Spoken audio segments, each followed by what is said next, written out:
Seja bem-vindo a mais uma oportunidade de juntos nós lermos a velha Bíblia Sagrada, meditarmos um pouquinho a respeito do texto lido, numa programação que é sistemática, diária, com uns poucos comentários a respeito do texto lido, para abençoar nosso coração e começar bem o nosso dia. Logo após a abertura, vamos para o livro de Josué, último capítulo, verso 14, como está escrito aí na abertura. Ainda em tempo eu quero falar com vocês por uns poucos instantes no finalzinho dessa programação, depois dessa gravação. Então fique aí até no finalzinho para mim te dar um recado e um convite.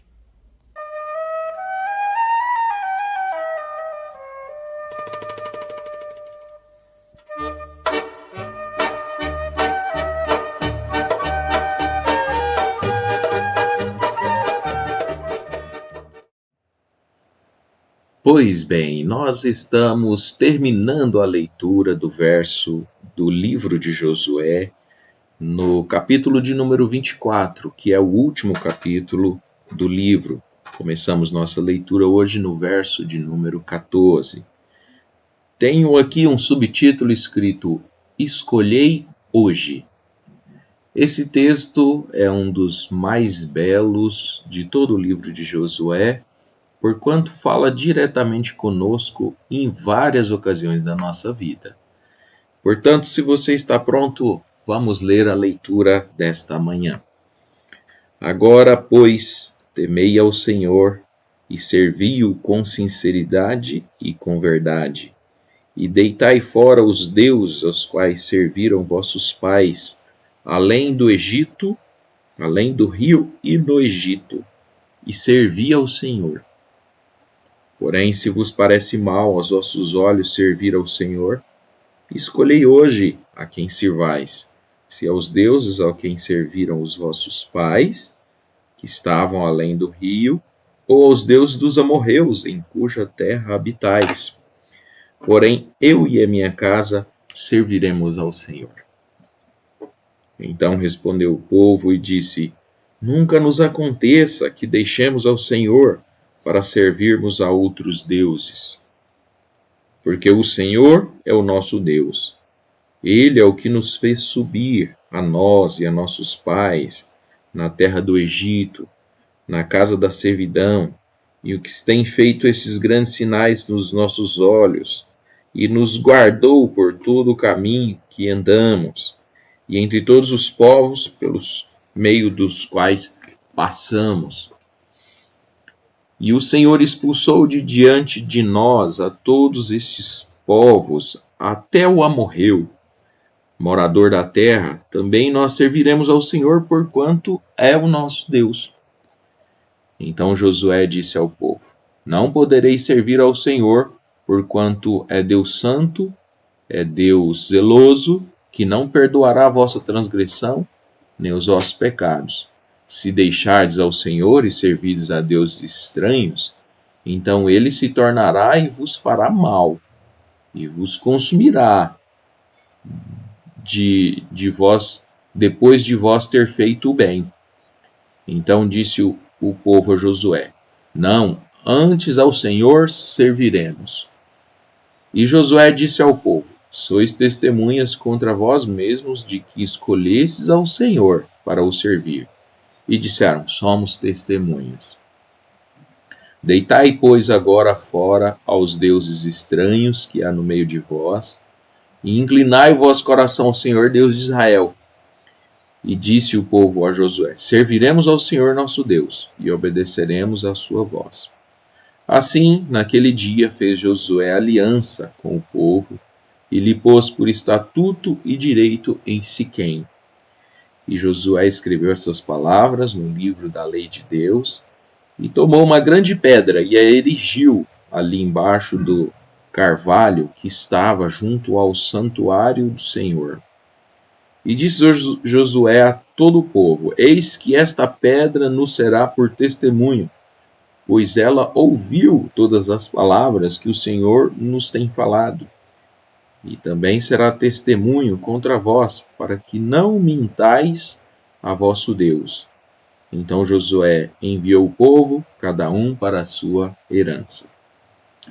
E depois dessas coisas sucedeu que Josué, filho de Num, servo do Senhor, faleceu com idade de 110 anos. E sepultaram-no no termo de sua herança, em Timnat-Será, que está no monte de Efraim, para o norte do monte de Gaás. Serviu, pois, Israel ao Senhor todos os dias de Josué, e todos os dias dos anciãos que ainda sobreviveram muito tempo depois de Josué, e que sabiam todas as obras que o Senhor tinha feito a Israel. Também os ossos de José, que os filhos de Israel trouxeram do Egito, foram enterrados em Siquém, naquela parte do campo que Jacó comprara aos filhos de Emor, pai de Siquém, por 100 peças de prata, e que se tornara a herança dos filhos de José. Faleceu também Eleazar, filho de Arão, e o sepultaram no outeiro de Finéia, seu filho, que lhe fora dado na montanha de Efraim. Amém. E assim, meus irmãos, terminamos a leitura do livro de Josué.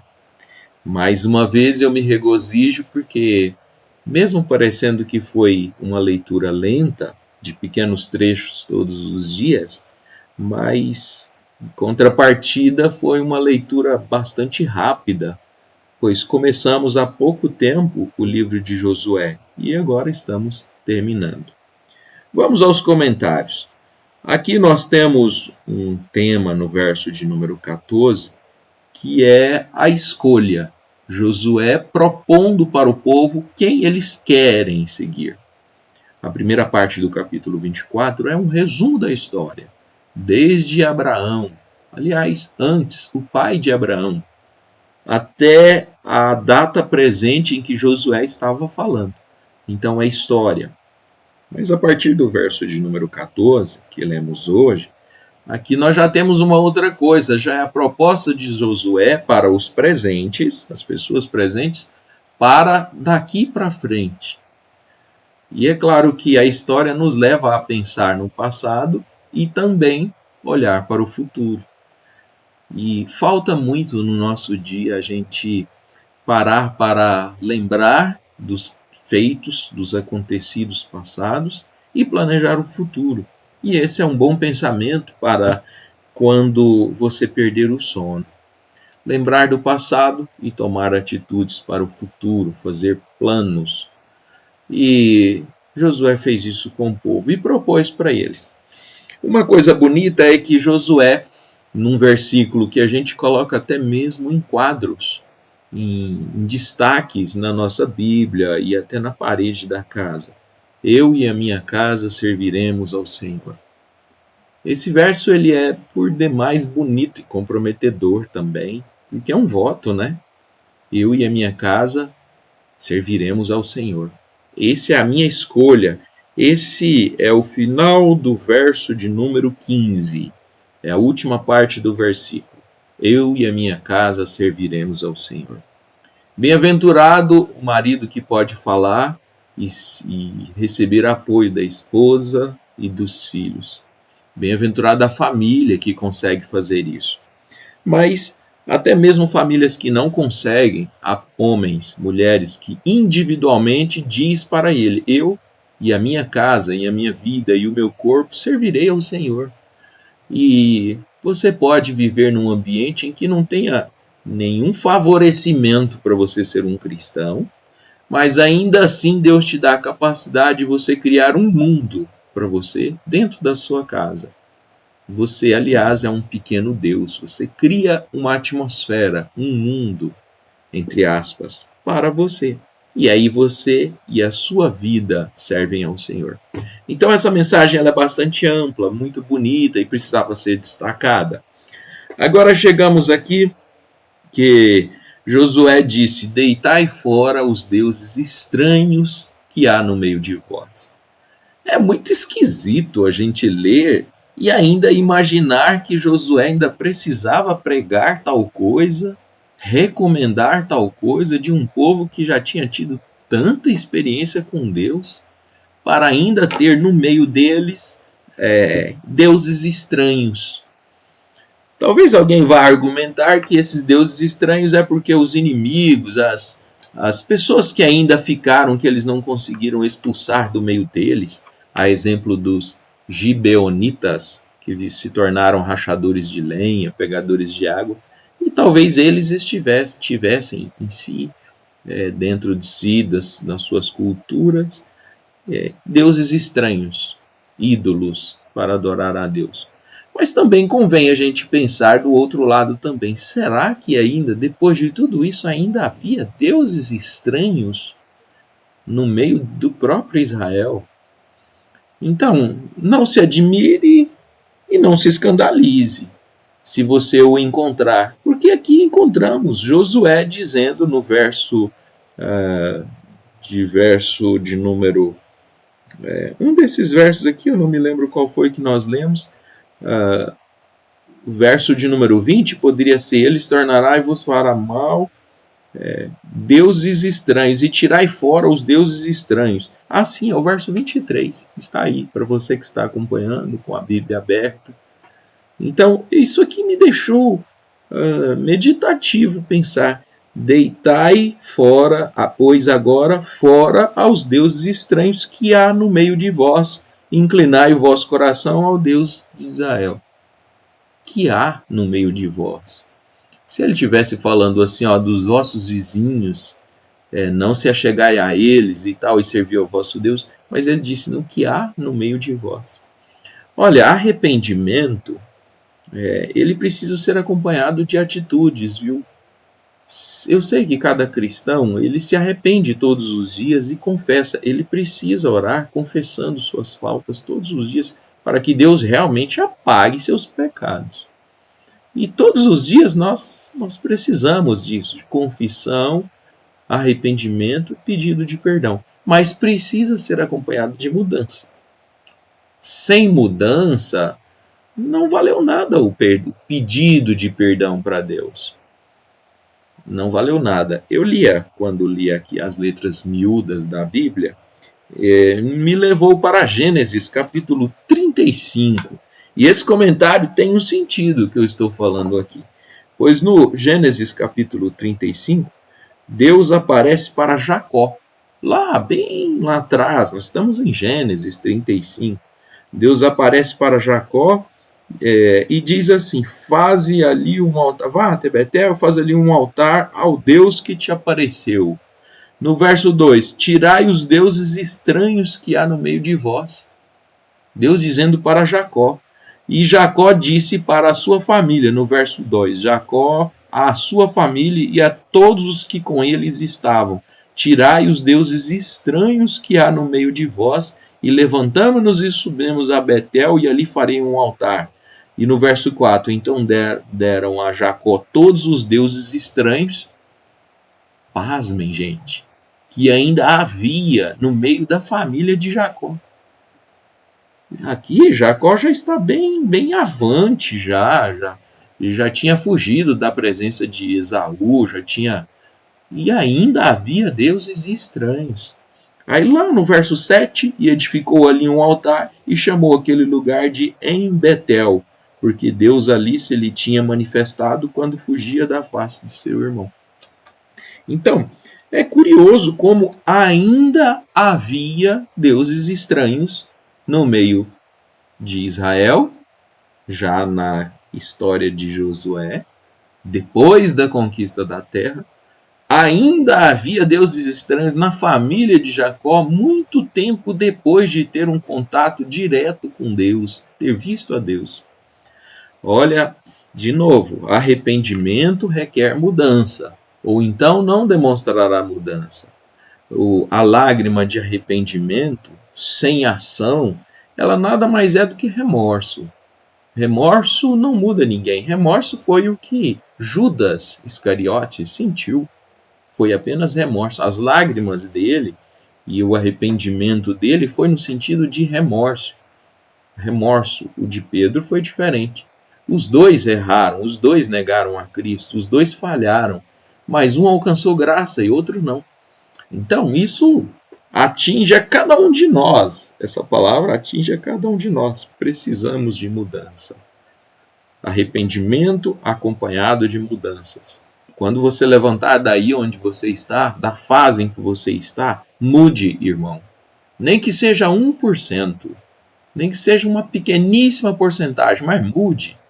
Pois, se você mudar, então haverá sim graça, misericórdia a nosso favor, a meu, a seu, a nosso favor. Porque sem mudança, sem ação, não passa apenas de um sino vazio que tine, como um som que ecoa e desaparece. Portanto, esse é um comentário a ser feito, né? Outra coisa bastante interessante aqui, aliás, temos vários comentários aqui, poderíamos ir mais longamente, mas eu quero ir aqui para um comentário de ordem natural, que é um local em Siquém, o qual Josué levantou uma pedra para testemunho. Josué disse ao povo: se vocês escolherem ao Senhor, então vocês são responsáveis por sua escolha, depois de ter visto o bem. Isso mostra para nós que muitas pessoas alcançam graça porque nunca acertaram na vida, toda a vida ignoraram o caminho do Senhor e de repente encontra graça e age por aquela graça. Mas aquele que vive no bem, conhece a luz, anda na luz e depois recaíram, disse Hebreus, Paulo aos Hebreus no capítulo 10, aos que alcançaram graça, fruto e de repente recaíram, nunca jamais encontra graça. Essa escritura ela é chocante. E o mensageiro desta era, o irmão Brana, ele ficou meses, eu acho que anos, intrigado com essa escritura, até que Deus mostrou para ele de uma maneira sobrenatural. Só a Bíblia abria novamente e ele fechava a Bíblia, o vento abria novamente lá em Hebreus capítulo 10. Aos que provaram do dom celestial, andaram em lugares maravilhosos, viveram o bem, como como Josué usou as palavras, viveram o bem e depois recaíram. Então, o povo disse: somos testemunhas, nós escolhemos ao Senhor. Claro, a atitude foi muito bonita. Uma atitude que precisa ser acompanhada de ação. E eles disseram: seja o Senhor por testemunha. A Bíblia chega a dizer aqui que a pedra ouviu o testemunho deles. E ele ergueu aquela pedra, fez ali um contrato de compromisso com Deus. A Bíblia chama de pacto com Deus, que qualquer pessoa passando por ali poderia ler. Então, comprometimento. Nós estamos falando de comprometimento com Deus. Se você tem um chamado de Deus, seja comprometido com Ele, pois Deus cobra. Se somos comprometidos com Ele, alcançamos graça quando nós não tivermos força. Quando você não tiver força, aí você encontra graça para continuar no propósito no qual você foi chamado, vocacionado. E o último comentário, agora já a partir do verso 29, desse último trecho das mortes. A partida de Josué com 110. Lembre-se de José. José também foi 110, né? É uma curiosidade. Porque aqui fala de Josué partindo com seus 110 anos. Acho que era a média da vida. E logo fala também de... Deixa eu ver qual que é o outro que partiu. No finalzinho do livro. E também os ossos de José, filho de Israel, que trouxeram ao Egito e foram enterrados em Siquém. E aí nós vamos para a história dos ossos de José. José morreu no Egito, bem antes do Êxodo, bem antes deles saírem libertos das pragas, bem antes de Moisés. José morreu e diz o irmão Brana, principalmente nessa que eu estou lembrando agora, Israel e a Igreja, nessa série que nós estamos lendo, chamada Israel e a Igreja. José tinha convicção de que um dia eles sairiam do Egito. E disseram: leve os meus ossos para onde vocês forem. E eles foram. E os ossos de José foi enterrado na própria terra que foi destinada para a família dele, para a tribo dele. Assim também como Eleazar. Eleazar teve seus ossos sepultados, diz aqui no último verso, no outeiro de Finéias. Finéias era o filho de Eleazar. E no outeiro que fora dado na montanha de Efraim, que era terreno deles. Então nós estamos falando de três homens que partiram, que faleceram. José, que já lá atrás, que foi um grande libertador. Agora nós temos também Josué, qual está... Nem importa quem escreveu, porque aqui nós entendemos que Josué escreveu o livro de Josué. Aqui nós estamos vendo acontecimentos pós a morte de Josué. Talvez alguém vai perguntar, então quem que escreveu? Porque Josué já havia morrido, não tem jeito dele mesmo ter escrito, óbvio. Mas, gente, não se importa com isso, porque se fosse importante o escritor dos últimos versículos, Deus tinha mandado colocar aqui. Então, alguém escreveu o que aconteceu depois e deixou registrado como um prólogo, prólogo não, o que fica no final do livro é um epílogo, né? Nota que se escreve ao final do livro, é um epílogo. Alguém foi e escreveu, e assim aconteceu a morte de Josué. E cita também Eleazar. Eleazar já era filho de Arão.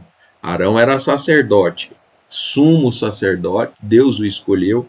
E quando ele morreu, quem ficou no lugar foi Eleazar, que ficou sendo sumo sacerdote. E depois de Eleazar, Finéias, que é um grande homem que nós passamos a admirar as ações dele, o zelo dele com as coisas de Deus. Nós vimos aqui 2 ou 3 vezes coisas interessantes a respeito de Finéias e ficou sendo o terceiro sumo sacerdote. 3 mortes no final do livro, 3 despedidas, mas despedidas como heróis, como grandes heróis. 3 libertadores. Eu vou falar, são libertadores porque Josué foi um libertador, libertou o povo da fome lá no Egito, libertou o povo todo daquela situação. Moisés também foi um libertador, e até mesmo Eleazar, posso falar que ele foi um libertador, porque a morte do sacerdote já não libertava as pessoas que estavam lá na cidade de refúgio. Sim, os condenados que estavam na cidade de refúgio eram libertos com a morte do sacerdote. Então, Eleazar também foi um libertador. De certa forma, foi um libertador. Nós terminamos o livro aqui, terminando com essas 3 partidas. Eu fiquei pensando assim, Deus sepulta os seus servos, mas ele dá continuidade à sua obra. Ele, em muitas ocasiões, Deus eterno, sepulta suas ferramentas, os seus próprios servos. Mas a história continua, o povo continua. E aí nós temos, então, na sequência, juízes. Os juízes. E quem são os juízes? Homens que estavam bem próximos desses aqui. Bem próximos, como, por exemplo, Otoniel, que era da família, que era gente de dentro desse meio ambiente aqui que nós estamos lendo em Josué. A Bíblia é maravilhosa, a gente só precisa acompanhar aqui e ir aprendendo, trazendo para a nossa vida que Deus está nos ensinando. Eu tenho dito assim para vocês ao final de cada culto, cada leitura conjunta aqui convosco, eu tenho dito assim, a leitura por si só aumenta a nossa fé, nos abençoa. E é isso que ocorreu lendo o livro de Josué. Se o Senhor permitir, na próxima oportunidade, vamos começar o livro de Juízes. E eu tenho certeza, vamos ser grandemente abençoados. Deus abençoe o seu coração, tenha um bom fim de semana com Jesus. Pois bem, meus irmãos, vocês perceberam que essa leitura de hoje foi uma gravação, né? E é porque hoje é um dia bastante especial. Hoje é o casamento do irmão Micaías e da irmã Lilian, na igreja de Lusiânia. Micaías é meu filho, meu primeiro filho, primeiro casamento que eu vou me tornar sogro. E convido os irmãos para participar. Será daqui a pouco, aqui pelo link do YouTube, na nossa página da igreja de Lusiânia, às 9 horas da manhã. Daqui a pouquinho, será na igreja. Então, vocês, irmãos, todos, de longe, de perto, que sempre têm a consideração de estar conosco, participe do casamento. Será daqui a pouco, às 9 horas da manhã. Deus abençoe a todos.